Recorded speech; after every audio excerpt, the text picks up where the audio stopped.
Custo de vida, emprego e desemprego, cesta básica, tarifas públicas, salário mínimo. Agora, na Brasil Atual, a análise do DIEESE.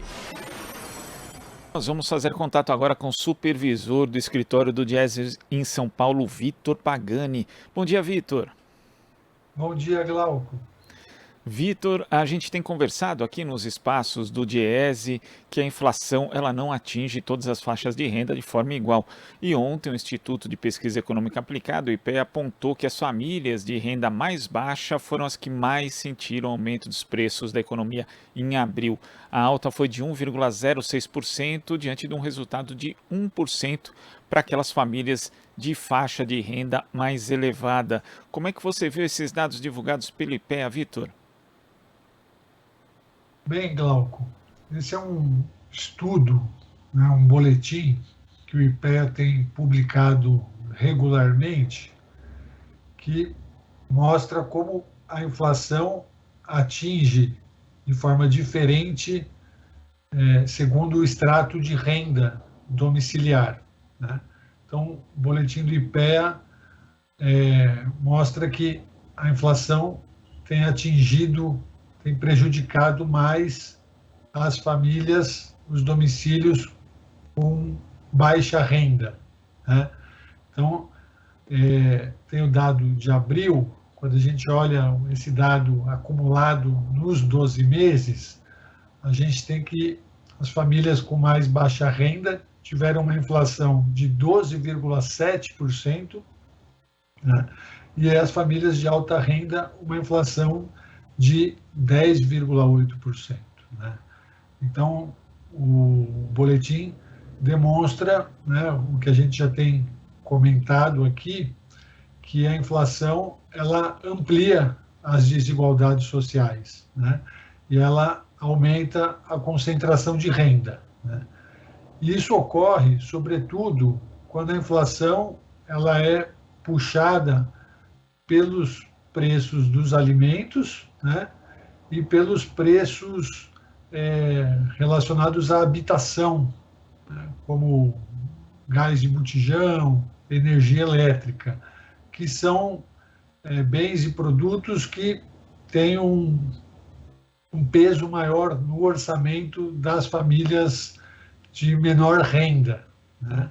Então, a gente, olhando ali os dados, né, o IPEA considera renda muito baixa aquela renda menor do que R$ 1.726, né? E renda alta, a renda maior do que R$ 17.260. E aí a gente tem padrões de consumo diferenciados, né? Então, as famílias de baixa renda são mais impactadas com a alta do preço dos alimentos, das questões relacionadas à habitação e também do transporte, né? Já as famílias de renda alta, elas têm sido mais impactadas com a alta do preço dos transportes, né? Dos reajustes da gasolina, do etanol, do diesel, do gás veicular, mas também da alta do preço do transporte por aplicativo, alta do preço do táxi e das passagens aéreas, né? E as famílias com renda mais alta também, dentro dos seus orçamentos, né, os serviços pessoais relacionados à recreação têm um peso maior, né? E esses têm aumentado menos do que os alimentos nesses últimos meses, né? A gente observa essa diferença entre os dois grupos, Vitor, você falou, né, na renda mais alta tem os serviços relacionados à recreação, também o impacto, por exemplo, das passagens aéreas, 9,5%, mas é o tipo de coisa que é até contornável, mas no caso das famílias de renda muito baixa, a pressão vem em especial do aumento dos preços dos alimentos, como você destacou. Aí a gente vê arroz 2,2%, feijão 7,1%, leite 10,3%, óleo de soja 8%, 8,2%. Então é aquele tipo de despesa inescapável, né? Porque são orçamentos que são consumidos para comer, para a sobrevivência da família. Então essa situação é muito mais dramática, obviamente, do ponto de vista da inflação, do impacto que ela tem para essas famílias de renda mais baixa. Sim, com certeza, porque são produtos básicos, né? São produtos essenciais, são produtos que não tem como substituir, né? Não é um produto supérfluo que você pode substituir ou adiar a compra, né? No caso, a gente está vendo a alimentação e as próprias despesas com habitação, né? Não tem como não, enfim, não tem como deixar de pagar a conta de luz, né? A conta de água, né? Isso é produto básico para sobrevivência, né? Então, com certeza, é um drama muito maior, né? E o que a gente observa, Glauco, é que, além dessa inflação ampliar a desigualdade e a concentração de renda, as medidas que estão sendo adotadas pelo governo na tentativa de controlar a inflação, e aí o governo tem adotado uma única medida, que é o aumento das taxas de juros, né, visando esfriar, desacelerar a atividade econômica, né, elas também ampliam a desigualdade social, né? Então, a gente tem nas duas pontas uma ampliação da desigualdade, uma concentração da renda, né? Então, essa alta da taxa de juros, né, ela vai reduzir o investimento, vai manter o desemprego no índice bastante elevado, vai acabar provocando uma desaceleração da economia,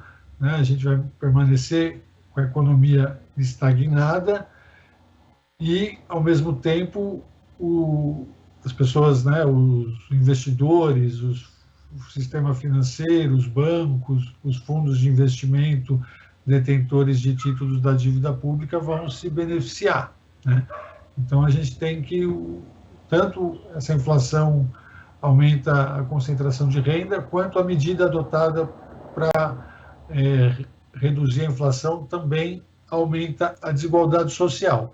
E isso, Glauco, porque não temos uma inflação de demanda, né? A gente não está com uma inflação provocada por aumentos reais de salários, um mercado de trabalho muito aquecido, o desemprego próximo do pleno emprego.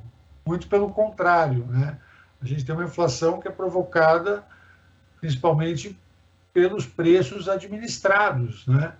Então, é uma inflação provocada pela política de preços da gestão da Petrobras do governo Bolsonaro. É isso que a gente está vivendo. E quando a gente tem esse tipo de inflação, inclusive, né, percebe-se que se trata, assim, de uma escolha política, porque se não fosse a política de preços de paridade internacional da Petrobras, por exemplo, como passou a ser no governo Temer e foi mantido no governo Bolsonaro, a situação poderia ser outra, o impacto inflacionário para as famílias, de uma forma geral, também seria outro, Vitor?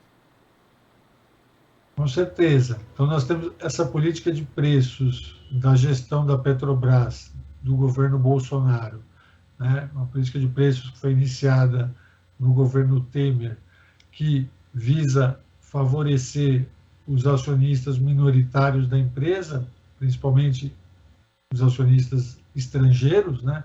Então, que drena os recursos, né, dos consumidores, da população, para transferir, né, para esses acionistas, então, contribui para a concentração de renda, né?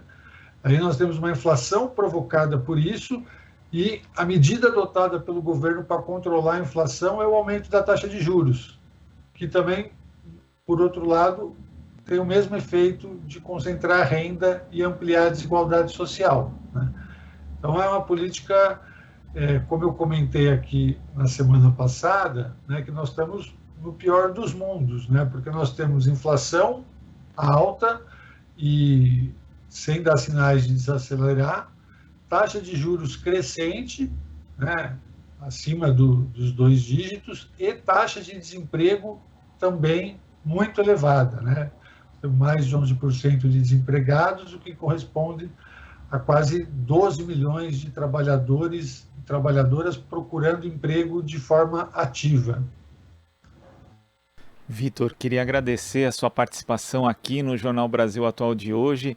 Até a próxima. Boa semana. Obrigado, Glauco. Boa semana. Conversamos aqui com o supervisor do escritório do Diese em São Paulo, Vitor Pagani. Aqui você ouve as notícias que os outros não dão. Jornal Brasil Atual.